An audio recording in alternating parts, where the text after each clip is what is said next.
Kei ngā waiwai kai kapua, kei ngā waiwai kai pakiako o te mutu, nau mai, tahuiti mai.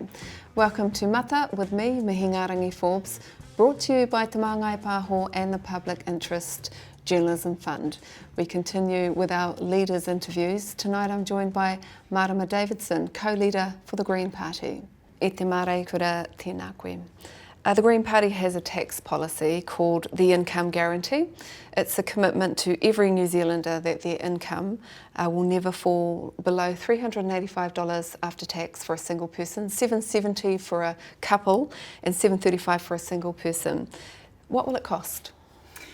It will be paid for, all of it, with a wealth tax that in total brings in about $12 billion in the first year. That will more than cover our income guarantee, our dental policy, our oceans policy, our Hoki Whenua Mai, all of the priorities that we are proposing. Given that both of the major parties are not looking at a wealth tax, they've ruled out a capital gains, even taxing excessive profits and stuff, does it make your policy a bit redundant? Not at all, because nothing can make the power of people's vote redundant. It is the voters who get to decide what will make it over the line in any negotiation, and our plea is if people want the wealth tax, they can vote for it. Would you be better to create a tax policy that aligns with something more Labour? No, because the Greens are clear we have to step up to the size of the challenges, and ending poverty, especially whānau and tamariki poverty, will go a long way to the Aotearoa that everybody deserves. So we are doing what is right, but also what is achievable in proposing our wealth tax. Since 2020, you've held the portfolio for the prevention of family and sexual violence. Can you share any clear wins there? Getting a national strategy over the line that is a 25-year commitment is a massive win. Just even getting family violence organisations, sexual violence organisations, tangata whenua and kaupapa Māori organisations in the same room with government is one of the biggest achievements that this country has ever seen. And we know this is complex intergenerational change that needs to happen because the drivers of violence are at least 180 years of colonisation. So good start. I want to come back in so that we can continue that good start to the mahi that we've seen. The name of the movement is called Te Aorere Kura, and you talk about those structures, systems and beliefs that allow for violence to happen. You talk about colonisation and patriarchy as well. How does that go down to the wider public? For the sector, victims, survivors, people who are impacted by violence in their lives, it's long overdue, and they have been the people driving those narratives. I remember at the launch, with the Prime Minister Jacinda Ardern, the people who know what work needs to be done said to me, "We can't believe we heard the words racist and racism even being addressed in the strategy." It's really refreshing to see that we are being honest about what is in the way to end violence. It's a 25-year strategy. It's so important for family and for children and mums and other people who have been violated against. Do you get a sense from the other two parties that they might continue your work if the Greens aren't part of the next government? I've been really clear that Te Aorere Kura is owned by the community, by the people. We've already seen at political panels where the community have been hauling all candidates to account, including all political parties, to say, will you commit to ensuring Te Aorere Kura continues? So I'm pleased to see the community backing up that strategy because it belongs to them. I know, and I've been grateful to have built the strong relationships needed to do this work across the sector. I want to come back in and continue that, but I also have faith that the community, the people, won't let the government, any government, step back on those commitments. Have you had any conversations with the National Party or ACT Party as to whether they consider this an important policy? I have over the whole term, also at select committees and questions in the House, written questions. It is clear that everyone wants to end violence. It is what I think is important is that all political parties know that it is the community, the people on the ground with the lived experience who need to be the leaders in this work, and I hope that all political parties can continue to support that. I read in one of your documents that victims are most likely to be aged between 20 and 29 and to be Māori. Mm-hmm. So when you consider that, they're probably the next generation of parents. Mm-hmm. Does that play on your mind that if this work isn't done, we're going to create a whole generation of parents who have been violated? Yes. Right now, we can choose to take the next generation or two to address the drivers of violence, and they are complex, or we can face up to another 200 years of intergenerational violence. The strategy with all the big transformational changes that it lays down is what will help us cut that, eliminate violence over the next one generation or two. I go to bed thinking, I want it to stop now. I want all tamariki to be safe and well now. And the only way I can go to sleep is knowing, okay, I might not be able to do that. We all might not be able to do that now, but we could achieve that over a generation, and that's better. That's crucial than allowing another 180 years of intergenerational violence. We were in Napier recently speaking with Lindsay Abbott. She runs an organisation called One Voice. It's a grassroots organisation working with addiction and abuse. The problems are whānau-wide, she says, abuse and addiction, which impact schooling, health, work, MSD obviously. So to make Lindsay's job easier and more successful, she'd need to be working alongside the police, the courts, the health, the education. But she says it's lonely down there. She's not. So how do you talk about multi-government conversations, but how do you get them working on at the forefront? Want to mihi to, was it Lindsay? Lindsay. She's exactly right. Where we are seeing the work actually make whānau safer is when exactly that is happening, when police, oranga tamariki, work and income, Māori organisations, hapu and iwi organisations, health, education are literally in the same room. That is when we are seeing the most positive outcomes, more whānau having other choices other than violence, having healthier ways of dealing with all these stresses. So she's absolutely right. We haven't yet seen that grow throughout the whole country.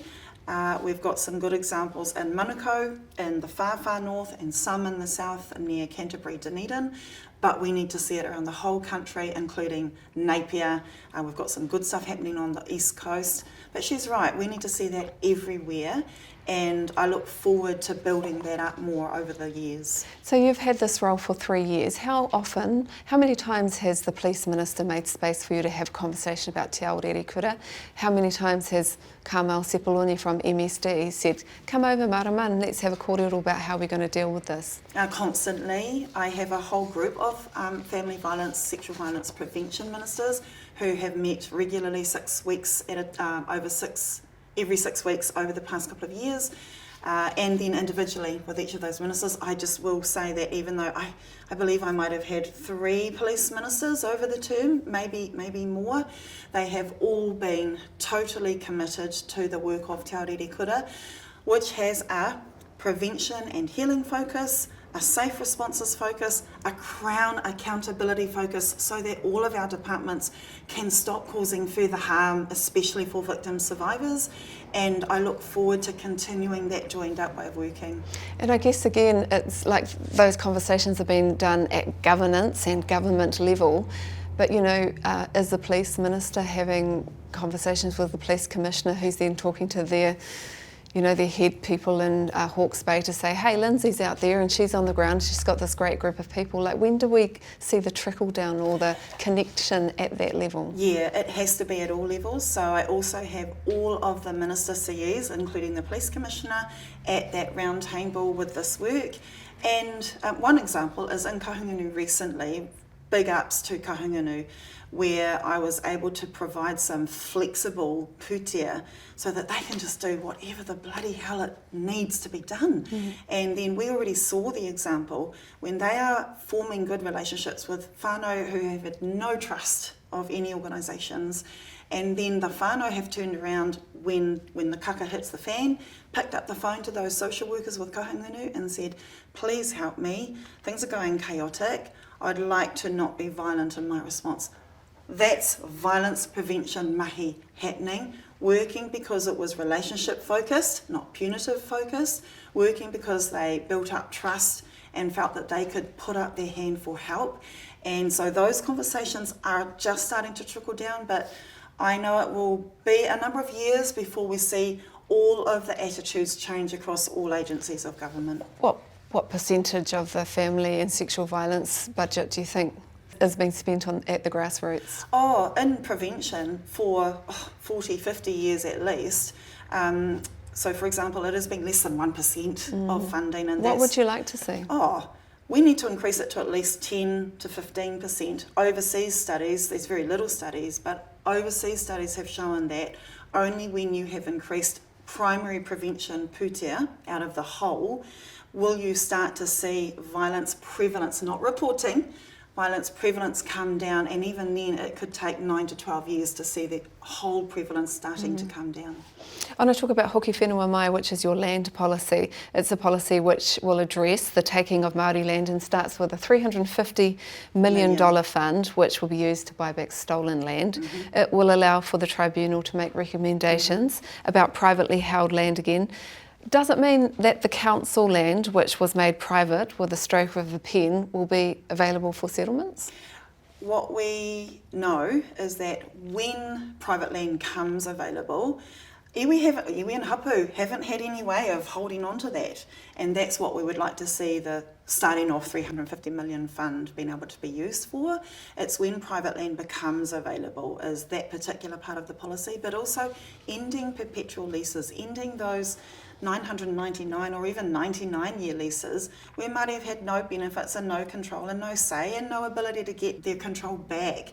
There are things that could happen now with a stroke of a pen, ending the ability for the Public Works Act to take even more, confiscate even more Māori land.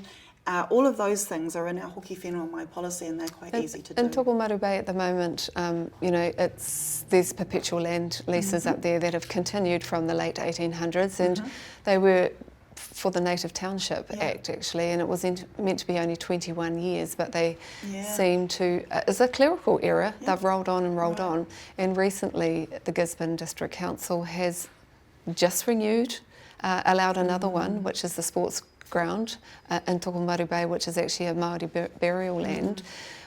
Tell me, walk me through how you do it. So would you pay out the lease? So I think iwi and hapu have been so generous, and I think that when people are fearful of ending perpetual leases, they're projecting the violence of colonisation has been violent. Māori are not proposing to be unjust, to add further mamai to the mamai that has already been caused. So it's about having a conversation of what returning control to Māori hands would look like.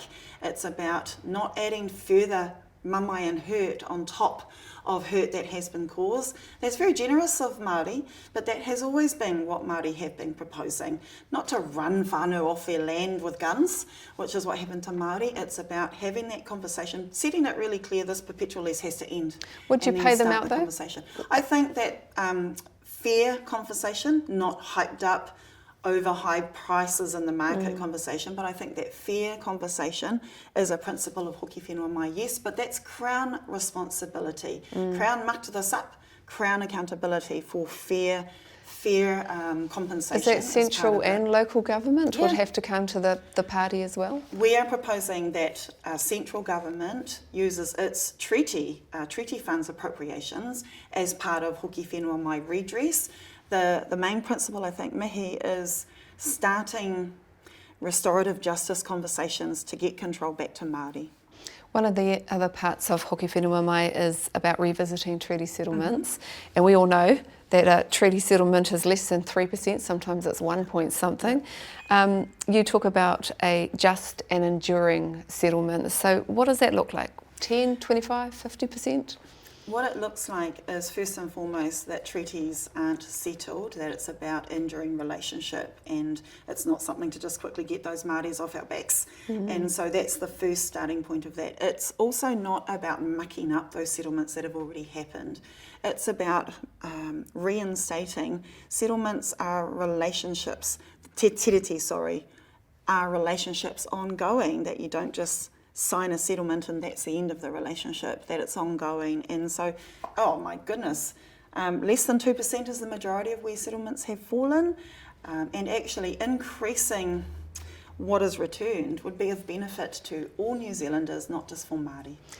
You know, when you consider the Green Party's policy on Hoki Whenua Mai and revisiting settlements again, and having a pūtea fund to to buy back stolen land and things, and then you consider the ACT Party's treaty policy, what do you make of the great divide across government and amongst the public at the moment?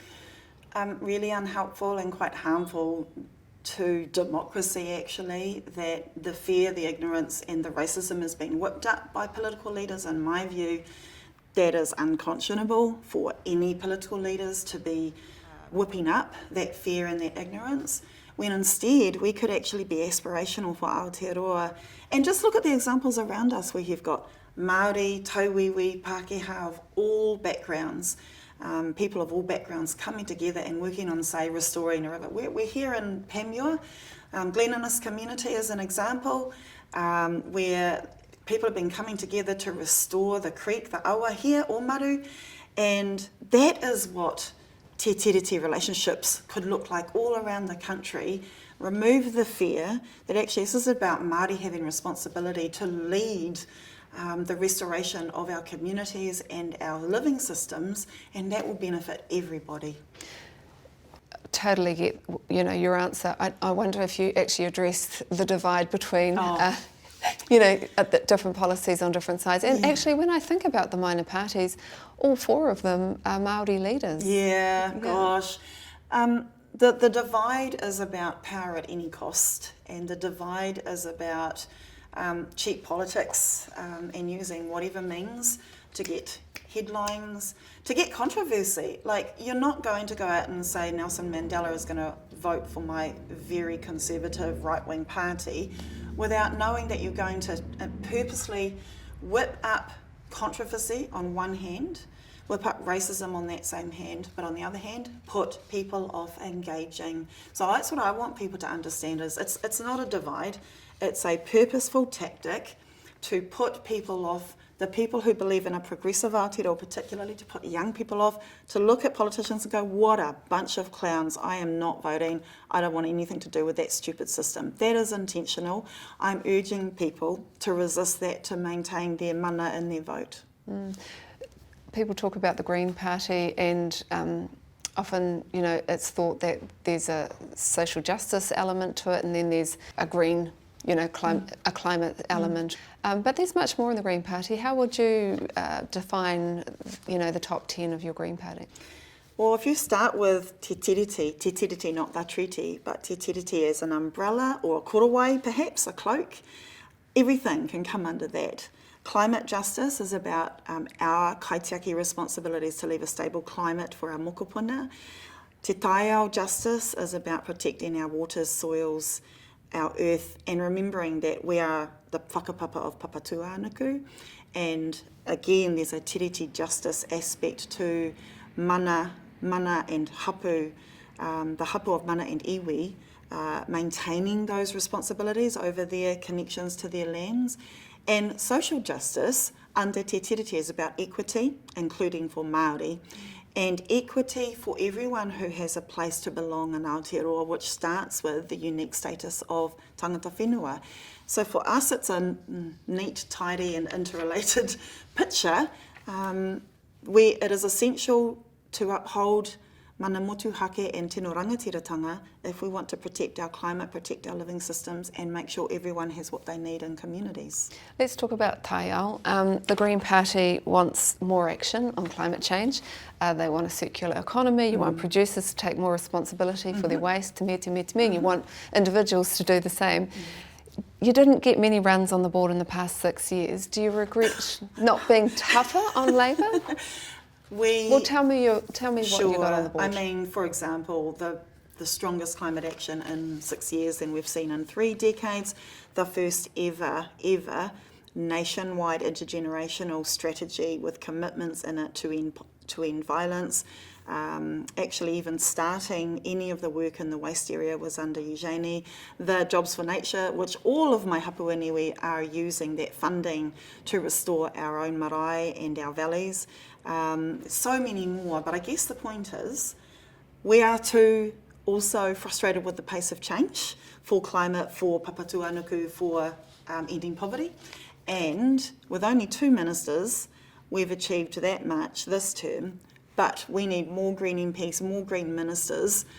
We've shown that we've got enduring policies too. So the warmer healthy homes was Jeanette right back in a national government. It's still living to this day. It's expanded and improved. That's an example of an enduring green vision, and we want to do more of that. Your co-leader, James Shaw, he's been at the helm of the ETS, the emissions trading scheme. Some say it's kind of like a pollution share market where you can buy your way out of the paru that you create. I mean, did you want more out of the ETS? Did you want it to focus more on organisations being more responsible for the pollution that they're creating? Yes, and including both transport and agriculture are the biggest 2 polluter sectors with the biggest emissions, and we absolutely want to put a proper price on methane emissions and agriculture emissions to bring that down, to bring those emissions down, but also more pūtea and support for farmers to change the way that they use land, water and emit methane. And so absolutely that's a particular example where we too would like to see stronger the government action. that you were part of actually gave the opportunity to the farming sector to come up with their own plan, he waka eke noa, and in the end they weren't interested. Do you think you're not tough enough? I think we need more Green MPs and more Green ministers around the Cabinet table. Both of our current ministerial portfolios are not at Cabinet, and so... Was that a mistake? It was where the numbers fell on the night of the 2020 election. We would have preferred to be, and especially in hindsight, that's where the levers are, but that's where the numbers fell. So even with that, James has still been able to get stuff done, but we're not satisfied. And James has been really public. We've both been really upfront that the Greens are not satisfied with the pace of change. We're proud of what we've been able to get done, but we think that people can imagine how much more we could do with more Green MPs. You're looking to possibly have your best performance this election if the numbers stick. Will you make the planet your bottom line this time? We've been really transparent about our priorities. We've talked about income guarantee and wealth tax, rent cap. We've talked about free dental for everyone, and we've talked about climate safe resilience and reducing our climate pollution and protecting our moana. We are saying to people, it is your choice, it is kei a koutou te mana, you have the opportunity to get our solutions over the line the more that you vote for us, and that's our message and our transparency to people. There's been a couple of polls out in terms of seats, and actually just read an article this morning talking about, I actually didn't remember that it was Jeanette Fitzsimons that won the first, and it took that many years for Chloe Swarbrick to win the second seat. Yeah. So your fingers and toes are crossed for which seats?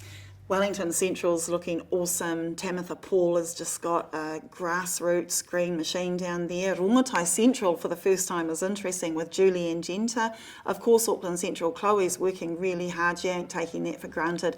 Mount Albert with Ricardo is going off with a boom. I've been door knocking out there and really positive responses as well. I've been door knocking in all of those electorates actually. And Huhana in the north, in Taitokero, holy heck, she knows everyone. I was there to launch her campaign, so I've got really my hopes up. What are you hearing up there? Because she's going up against Calvin Davis. Yeah, I'm hearing that her her credit in manu, in hapu focus is a really strong point for her. The fact that she's really linked, it was a real honour to have some of those key aunties at her launch and being very visible about their support for her. So we take that seriously, we take that on board. Not so much a national threat in the Māori seats, but in those other, the Wellington Central, the Auckland Central, are you worried, you know, those numbers are so close in Wellington Central with Tamitha, she's 26, I think it is, someone else is 28, the other one's 30. Have you had any conversations with the Labour Party about sharing one of them? We know it's up for grabs. Chloe was third out of three top in the polls as well, just before she then... Could you pull one out and win one? Oh, we're just going to go for it. We're just going to go for all of them. We are entitled to go for all of them, and actually we think that we can take all of them. But Wellington Central, Rongotai are particularly fearsome campaigns that we're running, and I'm just urging them to go for it. Ocean sanctuaries, we haven't got much time, but that's been a topical conversation that we haven't had a lot of success in the last decade. What's your position on the Kermadecs Ocean Sanctuary? Start with Te Tiriti. John Key mucked it up when he went and did a quick little grab for headlines and said, oh yeah, we'll have a sanctuary. He didn't talk to Māori about it at all, didn't talk to iwi and hapu about it at all, and that's why it's stuffed Will up. your ocean sanctuary include Ngāti Kuri and Te Aupōuri? Yes. Our ocean... because we're not predetermining where, we've said 30% as an all-round aim, but our point is start with Te Tiriti, start with mana hapu, mana moana, iwi and hapu, and that's the only way we will get enduring protection for our oceans. When you talk to other parties around Parliament, are they supportive of a Kermadecs Ocean Sanctuary? Yes. So is this a possibility that could happen in the next phase of government? It is. It needs to, though, start from the recognising that the only way to protect our moana for generations to come is starting with Te Tiriti justice, is starting with the local communities being able to decide how and which areas need to be protected. And that's where we've gone wrong all these decades to date. I just want to touch, before we finish, Elizabeth Kere has left and she's standing as an independent. She talked about how her mana wasn't intact in the process. What did you have you're both wahine Māori, did you use a tikanga-based approach for her exit? What I want to say is I've been clear we disagree with Dr. Kere on how she is putting up the story of what happened. And I'm not going to relitigate that. And what was important for me as wahine Māori was upholding the tikanga of responsibility for a safe workplace for all of our staff and our kaimahi. That's a really important tikanga that I take seriously, is looking after kaimahi, recognising the power imbalance between MPs and kaimahi particularly. And that is the process that we wanted to run, but it was Dr. Kere who cut it short. E te kaiarahi tuarua o te pāti kākāriki, tēnā koe, all the best for the campaign. Tēnā koe, ngā mihi. Ko kape ngā mata mo tēnei wā, e mihi ana ki te punu whakatongarewa me te Māngai Pāho. We'll be back in a week. Nō horo mai.